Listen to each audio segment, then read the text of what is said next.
webinar Webcop, ele é um novo canal de comunicação da Mundo Cop. Desde o início da crise, em função do Covid-19, a Mundo Cop iniciou uma série de webinars exclusivos sobre as novas perspectivas do cooperativismo. A nossa proposta é trazer personalidades e temas que possam auxiliar, de alguma forma, as nossas cooperativas na atual conjuntura e expor o cooperativismo realmente como ele é, forte, sólido e em franco crescimento, inclusive em momentos de crise. Antes de apresentar o nosso convidado super especial, eu quero fazer alguns agradecimentos. Eu quero agradecer toda a equipe de Mundo Cop, quero agradecer aos nossos parceiros, aqueles que estão nos prestigiando nesse webinar e os nossos patrocinadores. Sem eles, nada disso seria possível. São eles: BASF, Cressol, Dental Uni, Icatu Seguros, Mongeral, Quanta Previdência, Seguros Unimed, Cicobi, Sicredi, Tóquio Marine, Veilin Olambra. O nosso muito obrigado. E vale lembrar que todos os nossos webinars estarão disponíveis no YouTube. Faça sua inscrição e receba todas as nossas novidades. Então, vamos começar. O tema do webinar de hoje é a trajetória do padre Theodor Amsterdh, que foi o pai do cooperativismo. Foi em Nova Petrópolis que, em 1902, o padre jesuíta Theodor Amsterdh criou a primeira cooperativa financeira da América do Sul. Hoje, milhares de pessoas visitam anualmente Nova Petrópolis, com o objetivo de conhecer o modelo de gestão. Tal representatividade tornou o cooperativismo parte do DNA da cidade. Atualmente, uma das maiores referências no assunto é o Mário José Cousen, que está aqui com a gente. Ele é presidente da Casa Cooperativa de Nova Petrópolis. É um apaixonado convicto pelo tema e desenvolve projetos em escolas para estimular a percepção cooperativista nos jovens. Muito obrigado pela sua presença, senhor Mário. Douglas, é um prazer, né, essa oportunidade, agradeço também muito, agradeço também já antecipadamente a Sicredi Pioneira, especialmente ao Daniel, pelo apoio, pelo espaço aqui mais apropriado para esse momento. E o tema realmente é muito importante porque ele é inspirador, né? E traz coisas do passado e de pessoas e que fizeram essa trajetória e que deixaram um legado importantíssimo para nós. E se nós seguirmos hoje esse caminho, essas orientações, a gente não vai errar, né? Porque deu certo até aqui. E, inclusive, lembrar do passado sempre faz muito bem, porque o passado, ele foi feito por pessoas. As pessoas que passaram, deixaram o seu trabalho, o seu legado, a sua dedicação, foram embora, né? Mas hoje, se a gente voltar e olhar o que eles fizeram, com certeza é uma excelente inspiração para nós, porque essa dedicação, esse esforço, a gente às vezes até não entende como é que foram capazes, né? Porque os tempos, com certeza, eram mais difíceis que hoje, né? Eles não tinham a capacidade de deslocamento, de comunicação, né? De acesso a tantas coisas. Inclusive, a capacidade de gerar renda, a questão econômica, tudo era muito mais complicado que hoje. E mesmo assim, eles superaram tudo isso e ainda conseguiram fazer trabalhos voltados à humanização, ao desenvolvimento econômico e para a melhoria das pessoas em termos de qualidade de vida. Maravilha. Temos muita coisa para conversar, senhor Mário. Vamos ter muito assunto aqui. Sim. E aqui conosco também está o Luiz Cláudio, ele é diretor de Mundo Cop, que vai junto comigo tocar esse debate e vamos fazer perguntas para ele. Com você, Luiz. Boa tarde a todos. Sejam todos bem-vindos a mais um grande webinar da Mundo Cop. Agradecer aí o senhor Mário por estar participando conosco aí desse evento, que na minha opinião é um dos mais curiosos. Todo mundo aqui quer saber quem foi o padre, né, o patrono do cooperativismo brasileiro. Agradecer aqueles que estão nos assistindo, né, que possam fazer perguntas, né, por favor, já vão deixando as perguntas aí para o senhor Mário para saber um pouco mais. E eu já queria, senhor Mário, entrar um pouco na questão do seguinte: o senhor preside a Casa Cooperativista. Qual é a atuação hoje, né, para as pessoas poderem entender a atuação da casa, né, e há quanto tempo o senhor está envolvido com o cooperativismo? Conta um pouco para a gente a história do senhor e da casa. Sim, então, eu estou envolvido mais diretamente, assim, desde 2005. Né? É importante dizer que para a gente se apaixonar pelo cooperativismo não é questão de tempo, né? É apenas questão da gente estudar, entender, né, todos os valores, entender as oportunidades que o cooperativismo contém. A partir disso, a gente que tem bom senso logo se apaixona e começa a gostar e começa a falar disso. Entrei na Pioneira, na Sicredi Pioneira, não como associado, mas como conselheiro, né? E fiz toda uma trajetória de conselheiro e concluí a etapa de vice-presidente em julho do ano passado e atualmente ainda continuo, né, como veterano da turma no Conselho de Administração. A Casa Cooperativa, ela iniciou em 2011 e é uma inspiração de Sunchales. Sunchales é a capital do cooperativismo da Argentina e ela é cidade irmã de Nova Petrópolis. Nova Petrópolis é a capital do cooperativismo do Brasil e Sunchales da Argentina. A partir dessa irmandade, se iniciou uma troca, uma intercooperação muito bonita, né? Aprendemos muito com os argentinos e a Casa Cooperativa, que é uma instituição voltada a tirar um pouco o foco que poderia ser entendido como marketing das cooperativas. Então, as cooperativas se uniram e fundaram uma associação, e essa associação tem como lema aqui, como objetivo aqui na Nova Petrópolis, primeiro, preservar a história, né, e trabalhar a questão da educação cooperativista, especialmente.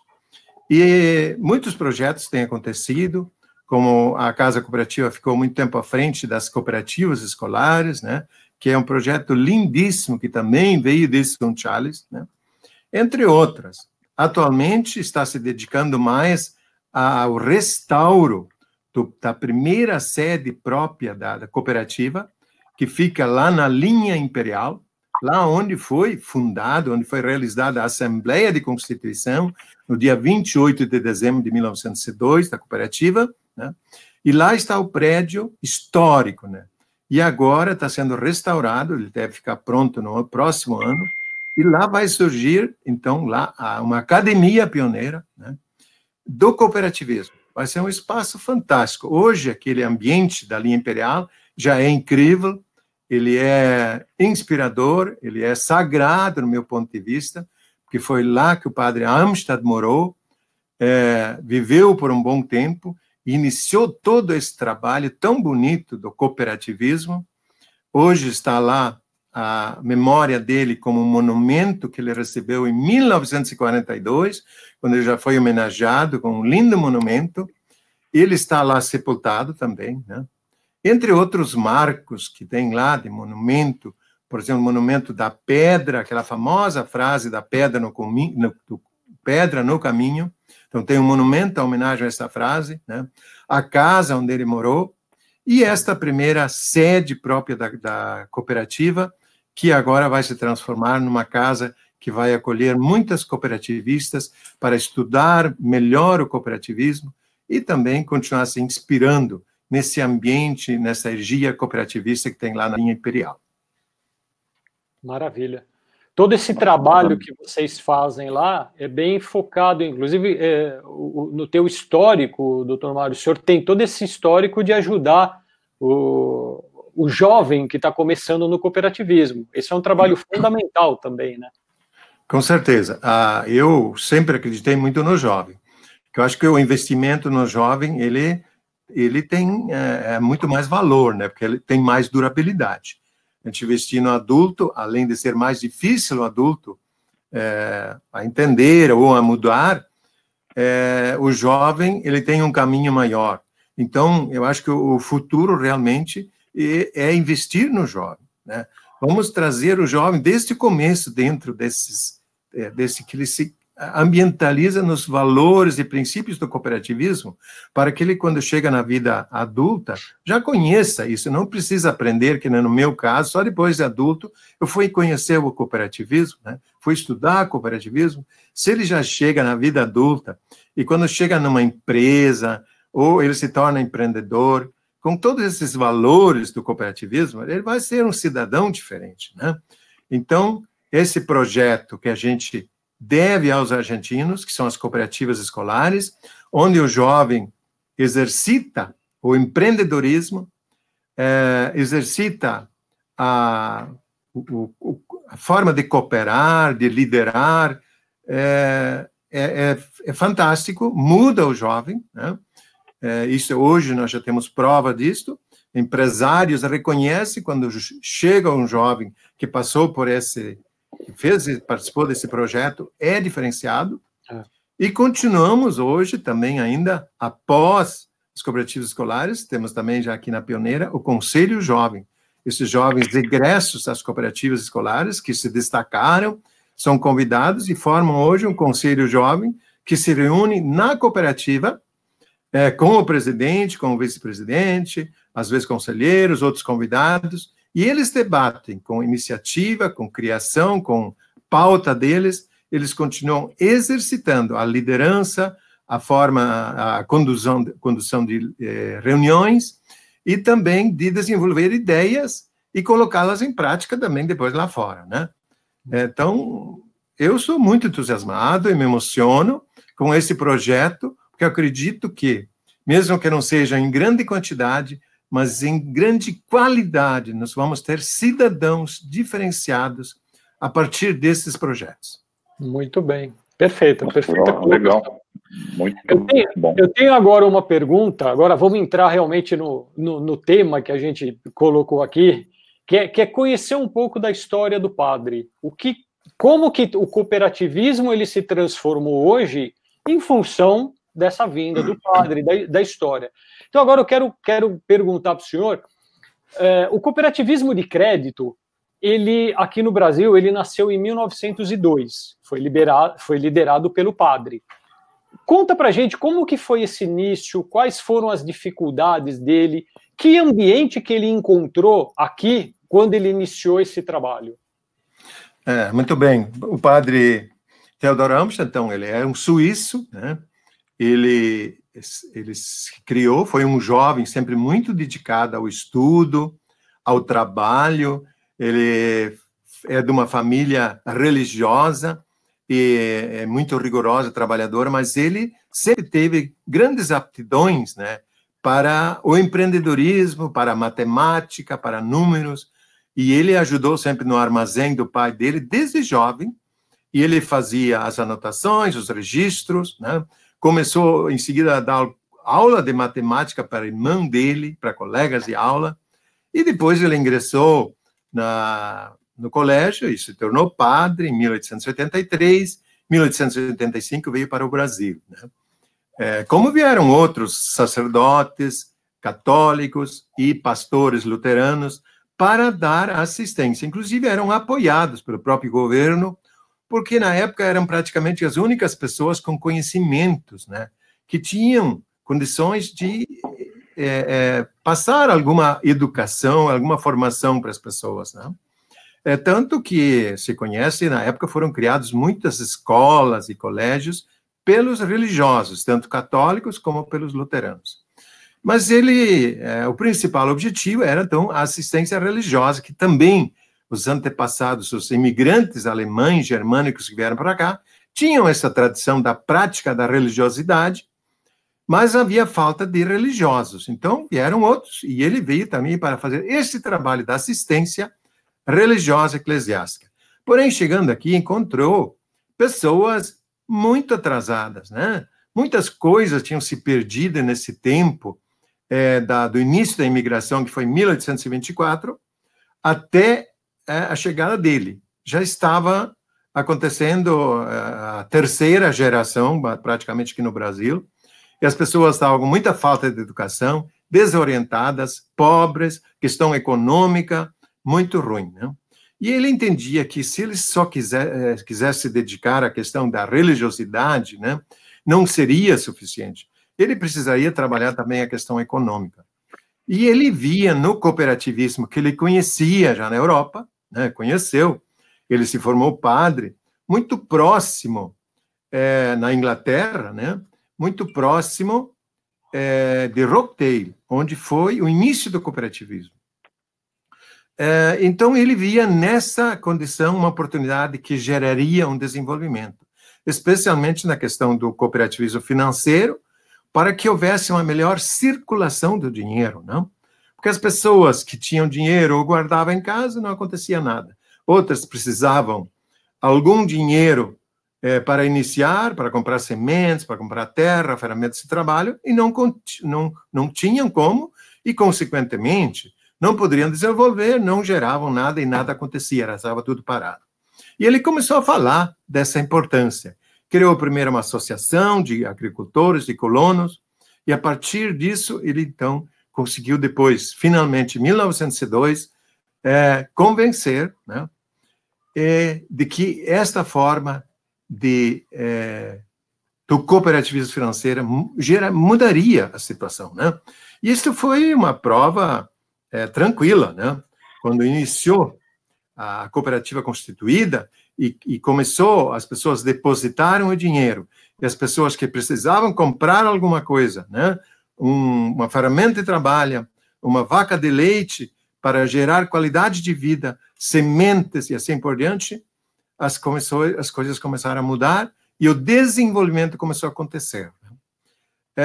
Paralelamente, ele sempre fez um trabalho permanente, né, da questão de religiosidade, ele nunca abriu mão, era constante, mas permanentemente ele trabalhou também os dois lados, da evolução da questão econômica e da questão do conhecimento, que ele entendia como necessário.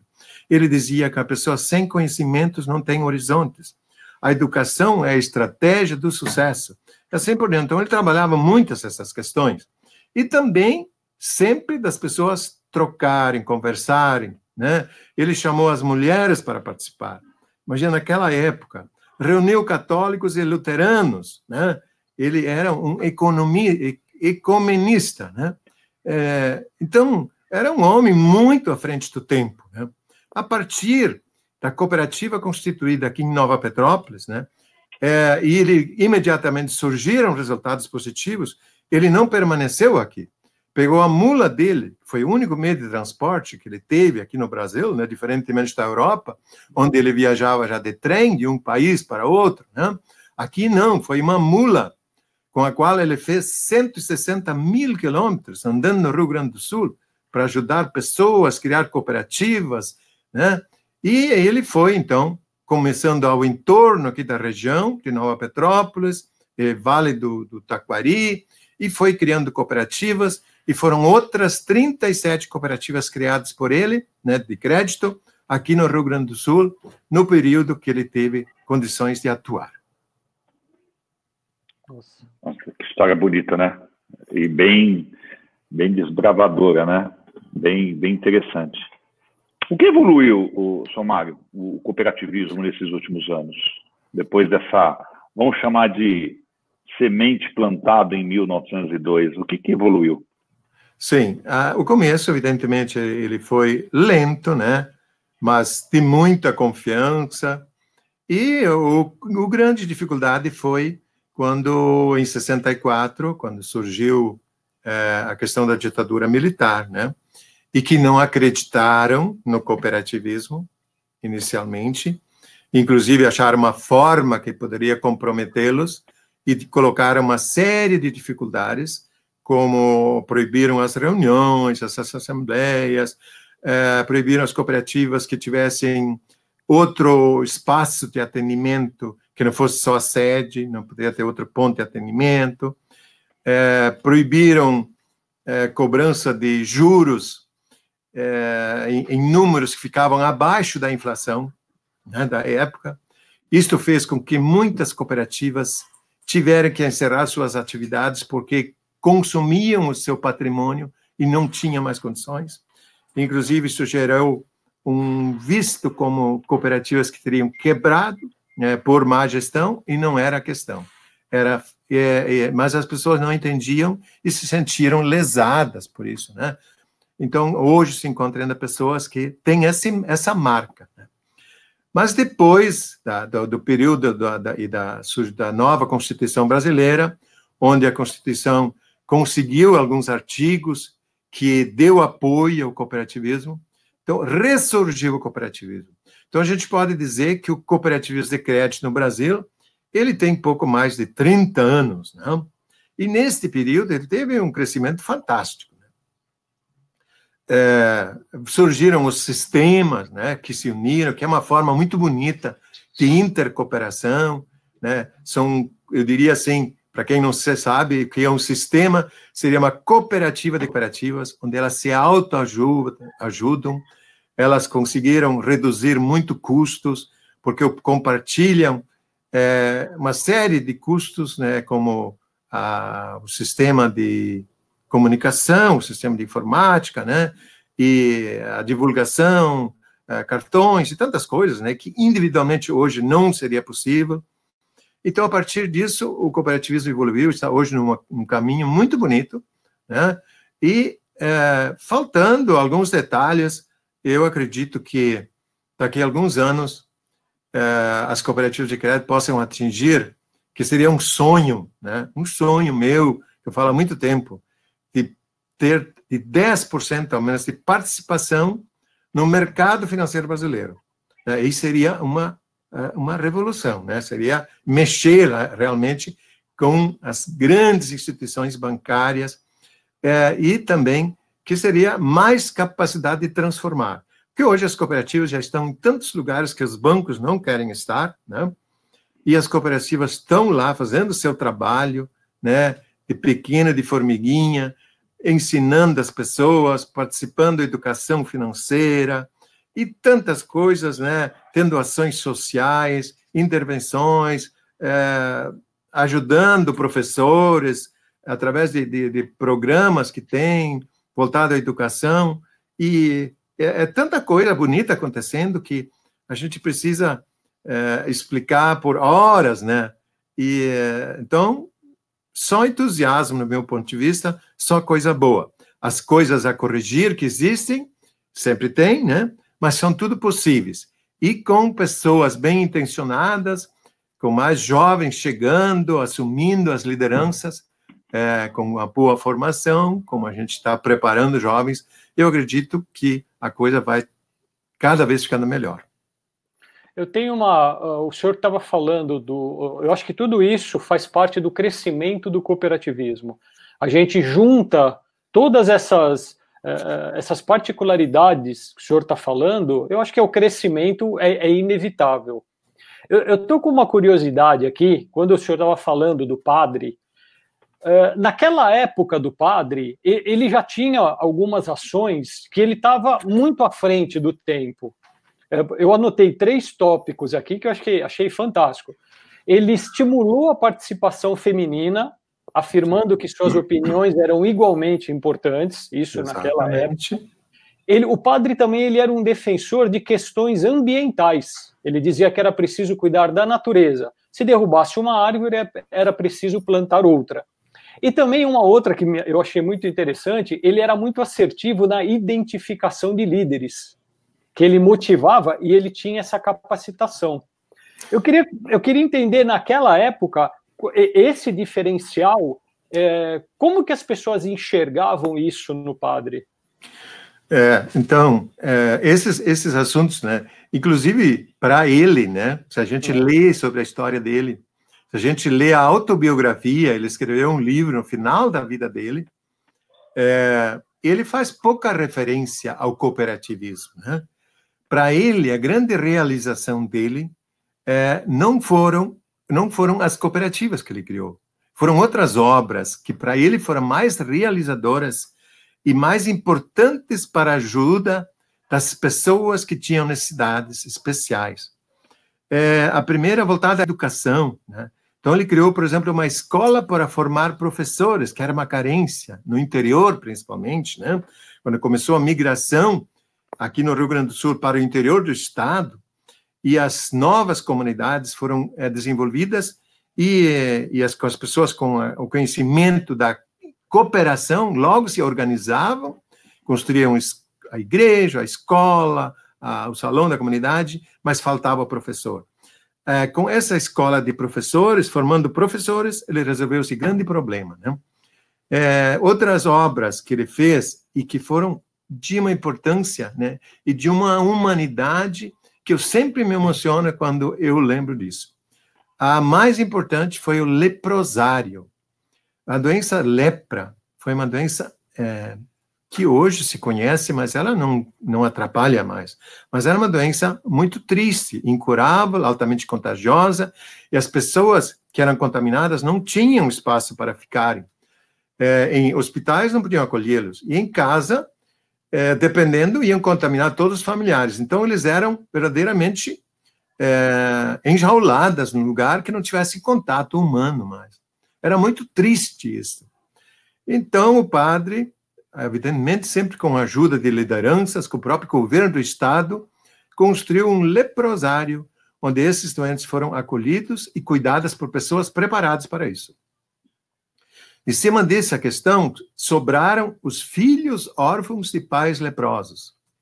Ele também construiu uma pequena vila, onde foram feitas uma série de casas, e pessoas voluntárias foram morar lá, e adotaram esses filhos, né, que foram afastados dos pais para sempre. Eles não puderam mais ter contato com eles, porque se fossem levados para visitá-los, iam se jogar querer jogar nos braços dos pais, né? Eu sempre me arrepio quando falo desse assunto. Então, eles eram separados para sempre, mas pessoas cuidavam deles.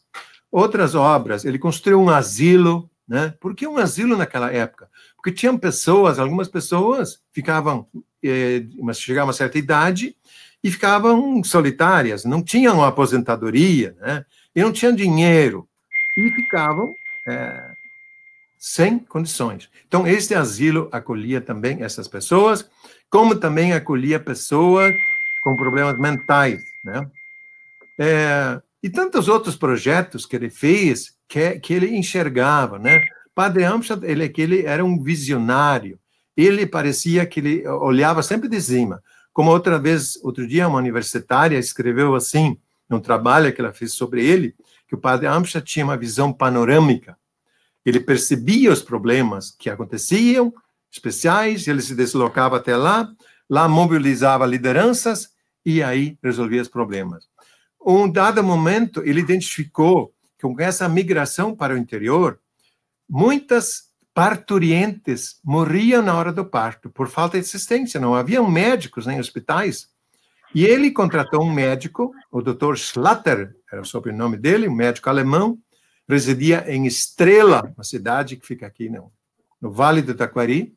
Este médico, Dr. Schlatter, ele contratado pelo Volksverein, que foi uma entidade que o padre criou em 1912, né, que ficou sempre à frente dessas obras. Esse médico formou parteiras. Após essa formação, resolveu esse problema. Raramente ainda morria uma mulher no parto por falta de assistência. Eram muito hábeis essas mulheres, né? Que depois formaram as suas sucessoras. Esse projeto continuou, talvez tenha se encerrado há pouquíssimos anos agora, que essas senhoras perderam a sua profissão, né? Então, foram tantas coisas bonitas que o padre Amstad fez, né? E que ele deixou na memória, né? E as pessoas falam, como também tem que fazer referência quando ele fundou uma revista em 1912, que ele chamou de São Paulusblatt, ou Folha de São Paulo. Através desta revista, ele fez um trabalho de educação, de informação. Os assinantes eram a maioria agricultores, moravam muito distantes, não tinham informação nenhuma, né, durante o mês, e quando recebiam essa revista, assim, então poderiam ler alguma coisa nova, né? Era para muitos a única informação nova durante o mês e durante o ano. Aquela leitura que poderiam fazer, né, quando vinha essa revista, que era uma verdadeira paixão, era uma festa quando vinha essa revista. Tristemente, né, essa revista está encerrando suas atividades. Ela foi mantida aqui em Nova Petrópolis até esse ano, e agora, com essa dificuldade, essa associação também não superou e não tem recursos para continuar essa revista, né? Também os leitores reduziram significativamente. Hoje são em torno de 500 leitores ainda, pessoas, muitos leitores e assinantes com mais de 100 anos de idade, né?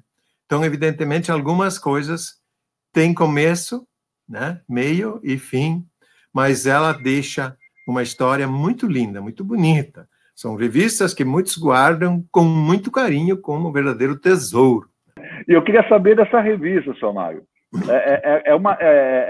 Só para eu entender, ela é uma revista que tinha um editorial específico, para um público específico? Inicialmente, ela era dirigida para os agricultores, né? Essas pessoas que moravam distantes e não tinham nenhuma outra informação. Ela tratava questões voltadas à religiosidade, evidentemente, coisas específicas, como Natal, a Páscoa, né?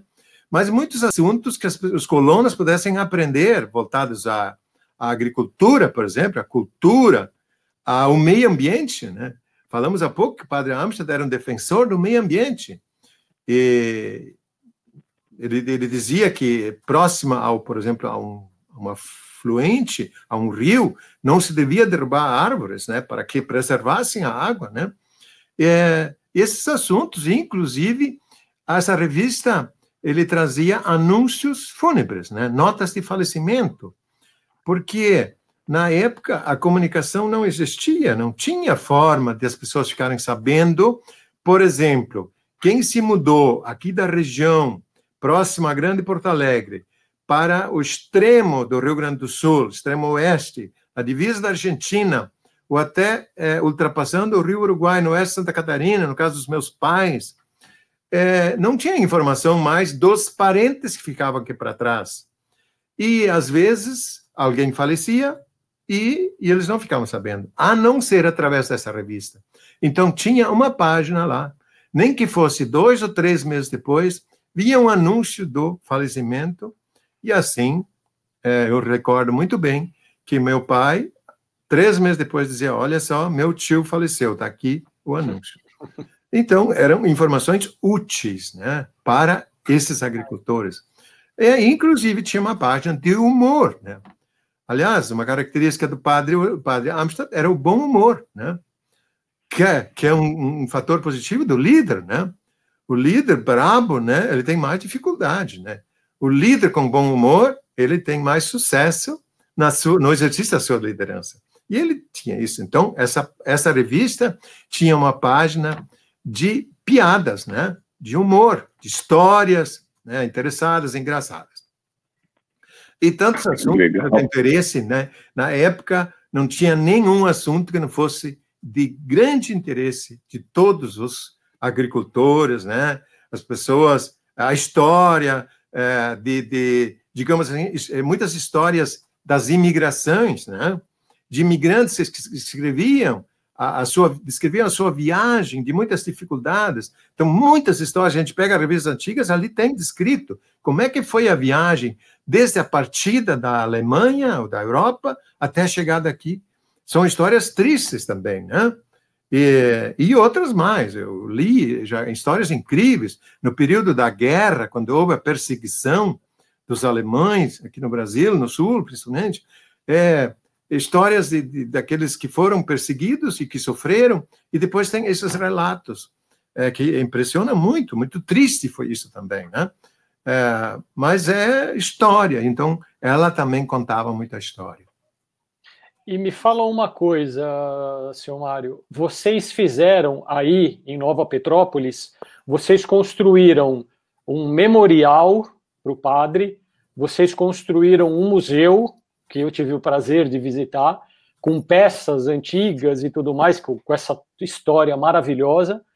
Me fala uma coisa, como que é a procura? As pessoas costumam visitar esse museu? Existe um grande interesse da comunidade nesse patrimônio, vamos chamar assim? Digamos que assim, santo de casa não faz milagre, né? Mas ainda tem muitas pessoas em Nova Petrópolis que guardam muitos objetos e muitas coisas do próprio padre e de pessoas antigas, né? Então, agora, com o restauro do memorial e da primeira sede, nós estamos realmente juntando todos esses objetos que ainda não estão juntados para a gente, então, realmente colocar no mesmo espaço e colocar à disposição, né, de todas as cooperativistas e pessoas que gostam de história, né? Nova Petrópolis tem muitos espaços incríveis que lembram cooperativismo, né? O monumento aqui na praça, no centro, né? Conhecido como a Força Cooperativa, né? Na linha imperial, especialmente, tem um monumento em homenagem ao padre Amstad, a casa onde ele morou, o túmulo, a sede, e entre outras coisas. Aqui no Parque da Imigração, Parque do Imigrante, em Nova Petrópolis, ali tem um museu, tem a réplica da primeira sede da cooperativa, e ali tem um museu, também com objetos do início da cooperativa, dinheiro e objetos utilizados, cofre, a época, relatos, né, áudios gravados que contam a história em diferentes etapas. Então, Nova Petrópolis tem muitas coisas para os visitantes. E, de fato, recebemos aqui milhares de pessoas. No último ano, foram em torno de 90 e poucos grupos que visitaram a Pioneira, onde a gente conta, então, hoje, como é que é a gestão da cooperativa, né? Como é que é a atuação do Conselho de Administração, as ações sociais, né? Tudo isso, assim, a gente compartilha, que são, no meu ponto de vista, realmente muito bonitos, né? Muito bem pensados, muito eficientes, e dando resultados excelentes. E depois fazem aquele caminho, né, que nós chamamos de roteiro do cooperativismo, onde a gente conta no local a história, né? Muitas coisas que eu contei hoje, né? A história do início e a história do padre, todos esses trabalhos que ele fez, né? E as pessoas ficam encantadas, ficam emocionadas, e não tem como emocionar, porque eu já contei centenas de vezes a história e não deixo de me emocionar cada vez que eu conto de novo, porque é emocionante lembrar esse trabalho tão incrível de uma pessoa que deixou seu marco tão forte e está hoje conosco aqui em Nova Petrópolis como se ele tivesse partido ontem, né? Não pode ser esquecido. Eu tenho ele tão dentro de mim, né? Tão presente, que eu brinco com as pessoas que me parece que de repente eu vou me encontrar com ele por aí e bater um papo com ele ao vivo, né? É uma brincadeira que eu faço, mas se fosse acontecer, eu ia saber me comportar com ele, né? Ia ter um monte de perguntas para ele, com certeza, né? Mas eu iria realmente beijar a mão dele, eu ia me ajoelhar um pouco na frente dele, porque ele é um inspirador, ele é um fenômeno de pessoa, um homem tão à frente do tempo, e que faz tanta falta hoje. Grandes líderes, né, que conseguem mudar as coisas, que conseguem mudar o mundo, conseguem mudar uma geração, não, várias gerações que continuam fazendo esse trabalho inspirado e levando adiante esse projeto, que não vai terminar nunca, no meu ponto de vista, que é o cooperativismo, né? Maravilha. Garanto que que é o mais emotivo, agora está com os olhos cheios de lágrimas. Todo mundo, até eu. São Mário, o senhor falou de inspiração, né? Um homem acima do tempo, se o senhor encontrasse com ele agora, né? Eu vou fazer uma pergunta muito bacana, né? Vamos imaginar que ele aparecesse agora, aqui, né? Diante desse atual cenário que a gente está vivendo, né? A gente percebe que o cooperativismo, muitas pessoas estão em dúvida, né? Do futuro, as pessoas não sabem o que vai acontecer, mera especulação de um monte de coisa. Mas se ele aparecesse agora, Samário, o que o senhor acha que ele falaria para os gestores das cooperativas. Ei, vocês estão fazendo a coisa certa? Ei, faz por aqui, sabe? O que o senhor acha que ele falaria para nós, mas principalmente os gestores de cooperativa? Olha, eu não tenho nenhuma dúvida o que ele diria, né? Primeira coisa, ele diria, não tenham medo, né? Não deixem se envolver por esse pânico que está tomando conta de muitos de nós, né? Confesso que eu sou afetado também, né? Por tanta coisa. Mas ele diria, ponham a mão na massa, continuem trabalhando, continuam ajudando as pessoas, continuam orientando as pessoas, que não podem parar, né? Tem que trabalhar, tem que se mexer, tem que criar, né? Tem que ter ideias e colocar em prática. Não adianta falar, como ele dizia, numa ocasião em que ele estava discursando, e ele via que as pessoas concordavam, ele expondo ideias, né? E ele percebeu que as pessoas concordavam com ele. Ele dizia, mas não é suficiente vocês concordarem comigo. Vocês têm que colocar em prática isso. Porque senão o meu esforço aqui não tem valor nenhum, né? Teria sido melhor se eu tivesse poupado meus pulmões. Então, colocar a mão na massa. Vamos se mexer. E essa é a única coisa que nós podemos fazer agora, né? É claro que com todo respeito, né, a essa guerra que nós estamos enfrentando, temos que respeitar o nosso inimigo, esse vírus, mas vamos também lutar contra ele, né? Com as armas que nós temos, buscar novas armas, mas não ficar parado, né? Não nos esconder atrás da porta e alguém tem que se arriscar, né?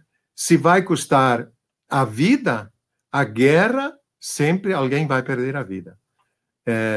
Evitar até o último momento, né?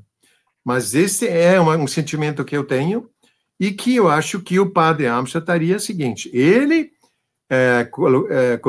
pegaria a mula dele e diria assim, vamos à luta, não vamos desistir, não vamos nos render, né?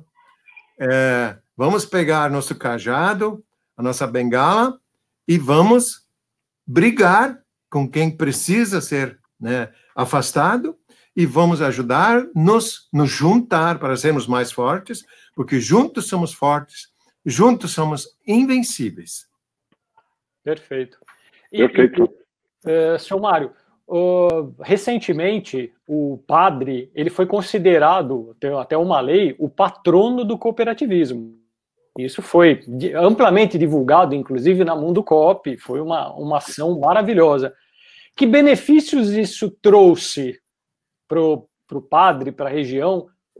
Qual a sua opinião disso? Primeiro lugar, é reconhecimento para ele, né? Glória, ele talvez venha pouco tardio, né? Tantos anos depois que ele fez esse trabalho todo, mas, ao mesmo tempo, a gente que usa ele como inspirador, perfeitamente nós sentimos valorizado. E com a divulgação, como hoje, com alguém por lei conclamado como patrono, as pessoas buscam saber quem era ele de verdade e possa servir de inspiração, né? Esse eu acho que é o grande benefício que vai gerar esse título, né, que é dado a ele, né? Na verdade, ele não pode mais ajudar diferente, né? Mas nós podemos buscar a inspiração nele. Com nós divulgando, né, e mencionando cada vez mais o patrono, nosso inspirador, termos ele, a sua imagem conosco, né? E aí vai poder nos ajudar melhor dessa forma. Perfeito. Cheio de perguntas aqui, hein, Douglão? Muita pergunta. Vamos lá, Luiz. Começa com as perguntas. Por que ele era conhecido como Colonorum Pater? O pai dos colonos, traduzindo. Colonorum Pater, em latim, significa o pai dos colonos. Porque ele era o padre que não ficava sentado na casa canônica ou cuidando da mula dele e que as pessoas procurassem ele. Não, pelo contrário. Ele pegava a mula dele E, quando ele ficava sabendo ou tentava identificar colonos com mais dificuldades, ia lá na casa deles, fazia uma visita, chegava lá, conversava, identificar as causas das grandes dificuldades, a família desesperada, sem dinheiro, com doenças e sem ter mais saída. Ele, por algumas horas, orientando, ensinando coisas, mudava aquela família, né? Ele era, neste momento, como o pai que chega para o filho desesperado e dá aquela orientação, dá aquela força, aquele apoio, aquele abraço, mesmo que fosse mais no sentido de valorização, de incentivo, de apoio, de gerar confiança, e por isso que ele era conhecido o pai dos colonos, porque ele ia lá no colono e ficava lá sentado com ele, ensinava, mostrando qualquer coisa que ele tivesse que fazer, né? Se tivesse que pegar a enxada, ou tivesse que mexer com um animal para ensinar como fazer a coisa certa, ele o fazia. Por isso, o pai dos colonos. Ah, legal. A gente tem uma série de perguntas aqui que está chegando, senhor Mário. Eu acho esse é um tema, a história do padre, ela é muito próxima do cooperativismo. Quando a gente fala de pessoas, a gente tem tanta falta de um exemplo de liderança, de um exemplo de pessoa que a gente possa se espelhar. Quando o senhor conta essa história, isso para mim é fundamental, que a gente tenha uma inspiração na nossa vida. E isso dentro do cooperativismo, maravilhoso. Eu tenho umas perguntas aqui que eu acho que é interessante. O Carlos Alberto está perguntando, em regiões com pouca presença do cooperativismo, eu já ouvi algumas vezes que as dificuldades para a construção de um cooperativismo forte seria a falta de uma cultura cooperativista. Senhor Mário, qual o conselho que o senhor daria nesses casos? E tem uma outra pergunta da Fernanda, que acho que também complementa. Como incentivar crianças e jovens a ingressarem no movimento cooperativista? Então, a primeira pergunta, eu diria, né? Num local onde não tem cooperativas e as pessoas não entendem cooperativismo, tem que surgir um líder que entenda, né, disso, né? Tem que surgir um discípulo do Padre Amsterdam, porque ele é insuperável, ele não tem mais como reproduzir, que comece a falar, né? Como é que as coisas acontecem. Pequenos grupos que se formam e que fazem o início disso. A partir disso, começar a ensinar as pessoas, né? Mostrar as diferenças, que as pessoas têm que perceber o valor disso, com exemplos de preferência, né? E a partir disso tem que iniciar em algum momento, né? Uma associação, e aí a partir disso constituir uma cooperativa. Agora, isso exige muita força de vontade, voluntariedade, né? Porque não adianta alguém querer iniciar uma cooperativa querendo ganhar dinheiro em cima disso, não? Às vezes a gente já conheceu pessoas que diziam, eu vou criar uma cooperativa e isto vai dar certo, eu vou ganhar muito dinheiro. Uhum. Não pode ser por esse caminho. Tem que ser alguém de boa vontade, de boa fé, né, que queira realmente participar de um projeto em que muitas pessoas sejam beneficiadas. Em relação às crianças, isso aí tem que começar na escola, né? Hoje, aqui em Nova Petrópolis e na região de atuação da Pioneira, a gente tem muito sucesso, né? Então, temos conseguido, com a participação, evidentemente, das secretarias da educação do município, né? Porque a cooperativa não pode entrar numa escola, né? Não tem essa habilitação. Então, com a secretaria da educação, sim, a gente tem pessoas que vão até as escolas e conversam, a gente forma professores, né? E eles começam a fazer esse trabalho dentro da escola, né? Tem aquele programa, então, se oferece uma formação inicial para um grupo de jovens e alunos que queiram participar disso, aprender uma coisa diferente. A partir disso, essas crianças criam uma cooperativa escolar. Nesta cooperativa, eles são os protagonistas, iniciando por criar o estatuto, sempre com ajuda, evidentemente, mas toda a autoria deve ser deles. desenvolvem um produto, e que eles não chamam de produto, sim um objeto de aprendizagem, para eles desenvolver o empreendedorismo, né? E a partir disso, eles operam uma cooperativa, né? Fazem o exercício de realizar reuniões, fazer com pautas, fazer atas, fazer assembleias e fazer o livro caixa, o exercício financeiro, a distribuição do resultado, né? E isto, eles saem de lá formados empreendedores e cooperativistas, né? Eles depois são pessoas hábeis para atuarem onde quer que seja dentro de uma cooperativa, porque eles conhecem todo o caminho, todo o processo, né? E o mais bonito é que eles se empolgam com essa ideia dos valores do cooperativismo, do bom comportamento, né? Da coparticipação, da empatia, né? E a partir disso eles são cidadãos diferentes. E eles depois vão ser cidadãos diferentes. E o meu sonho é, quando eles chegarem, assumirem também encargos públicos, como políticos, né? Com essas características, né? Aí sim a gente vai realmente ter um país, com certeza, maravilhoso, né? Com tudo mudado, com tudo funcionando maravilhosamente. Sonho, utopia, cooperativismo tem muito de utopia, né? Tinha muito antigamente seledos e autores, né, que falavam que o cooperativismo é utopia, né? Que ele é totalmente utópico. E ele tem muito disso, é verdade, mas também tem muito de realidade, que pode ser tornado real, né? Mas essa utopia é maravilhosa, sentir ela, sonhar com isso e gradativamente colocar em prática. Maravilha. Sumário, uma pergunta aqui do meu amigo Márcio Porte. Opa, esse eu tiro o chapéu, viu? Se eu falasse um pouco do Volkswagen, vou tentar falar em alemão aqui, Sumário, só me ajuda, por favor. Volkswagen. E sobre o projeto, né? Volkswagen. E sobre esse projeto, né? Parece que é um projeto social. Exatamente. O Volkswagen foi criado pelo padre, né? Sim. Esse é a grande obra do padre Amstad, que para ele foi a obra realizadora, né? Que ele mais menciona na autobiografia, onde realizou aqueles projetos que eu citei há pouco, aquelas obras todas do asilo, do leprosário, da escola de professores, da revista, né? Aquela revista, e tantos outros, né? Então, o Volksverein, ele foi uma associação, traduzindo, fica Associação do Povo, né?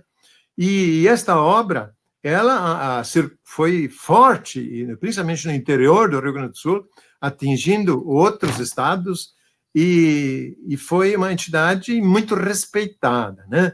Muitos grandes líderes que atuavam sempre como voluntários, ali não tinha ninguém remunerado, e foi a obra que desenvolveu os grandes projetos sociais e comunitários.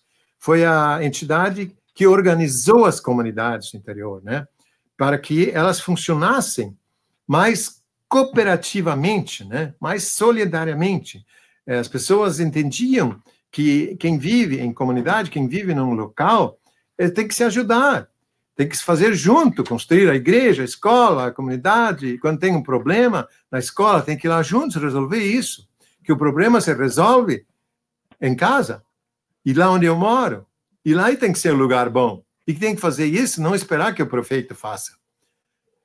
Essa era a cultura do Volksverein, que ele implantou e organizou dessa forma centenas e milhares de comunidades no interior do Rio Grande do Sul, e também no extremo oeste de Santa Catarina, onde era mais forte. Então, essa era a principal função, obra do padre Amstad, criada em fevereiro de 1912.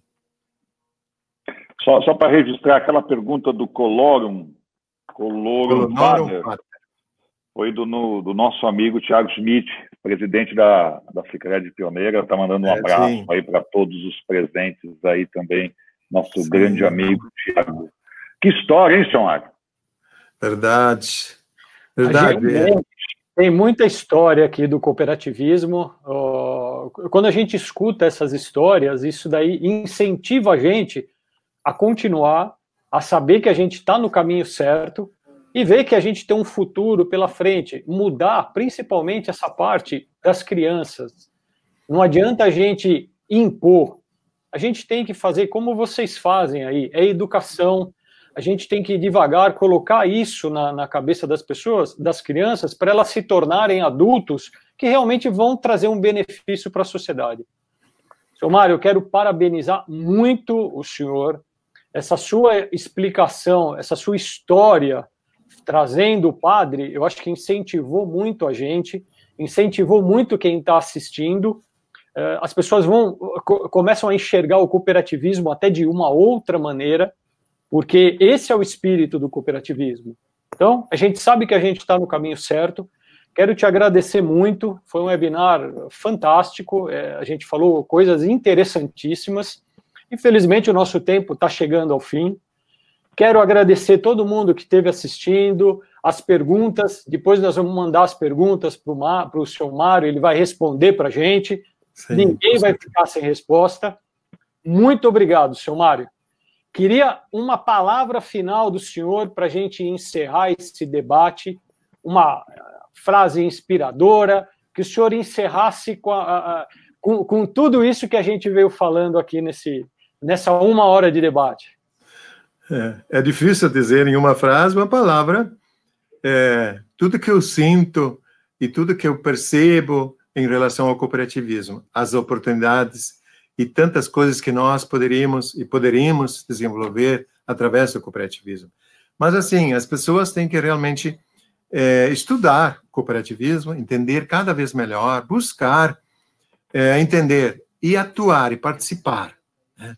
E ter o sentimento dos valores e das coisas que podem ser feitas. Entender como pequenas coisas de muitas pessoas podem fazer a diferença, né? E eu me senti parte disso aí. Tem que incorporar, colocar no coração de que eu sozinho não consigo. E que uma pequena ação minha também não vai resolver o problema. Mas se eu junto a minha pequena ação com outras 10, 20, 1.000, 150 mil pessoas, e lá na ponta eu formo uma força incomunal, uma força indestrutível. E lá sim, eu vou atuar na minha comunidade, no meu país, e posso transformar. Eu posso tirar todas as pedras do caminho, né? Agora, sempre começando no meu chão, né? Na minha casa, na minha rua, ali sendo exemplo. Eu, onde caminho, eu tenho que deixar, eu falo sempre, o cooperativista, ele onde caminha, ele tem que deixar o rastro de que quem vem a seguir, ele tem que ter a percepção de que aqui passou um cooperativista. Está diferente. Aqui não tem mais lixo jogado, né?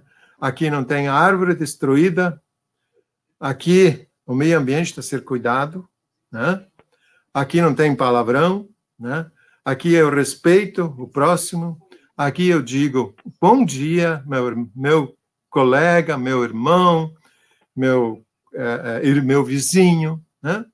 E desta forma a gente transformar o mundo e a gente fazer dar sentido à vida, a gente encontrar o valor, o entendimento da nossa vida, e não que seja uma passagem e quando chega ao final a gente ficar pensando, mas e agora?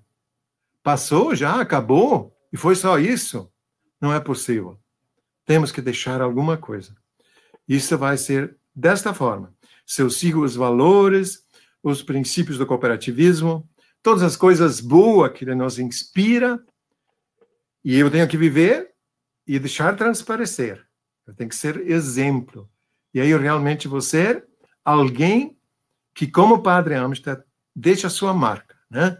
Que seja para 1, para 10, para 100 pessoas que seja, né?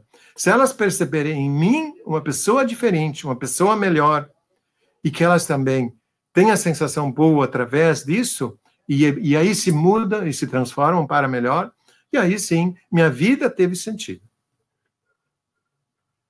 Sr. Mário, o que a gente está recebendo aqui no nosso chat aqui, as pessoas falando, né, tão foi inspirador o que o senhor trouxe para a gente.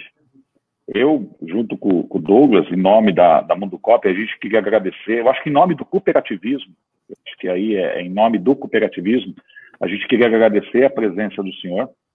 Acho que em 1 hora não dá para a gente falar quase nada do que foi essa linda história do padre aqui, né? Com certeza ele está vendo de alguma forma, passado mais de 100 anos, o que se formou, né? O que se tornou o cooperativismo no Brasil, né? E eu queria realmente agradecer. Obrigado. A inspiração faz parte também do DNA de Mundo Cop, né? Tanto que na nossa palavra Mundo Cop, informando e inspirando o cooperativismo, a gente colocou essa palavra junto com o Mundo Cop, porque a gente acredita que o cooperativismo inspira, tá? Inspira as pessoas. E eu quero deixar as portas de Mundo Cop abertas para o senhor.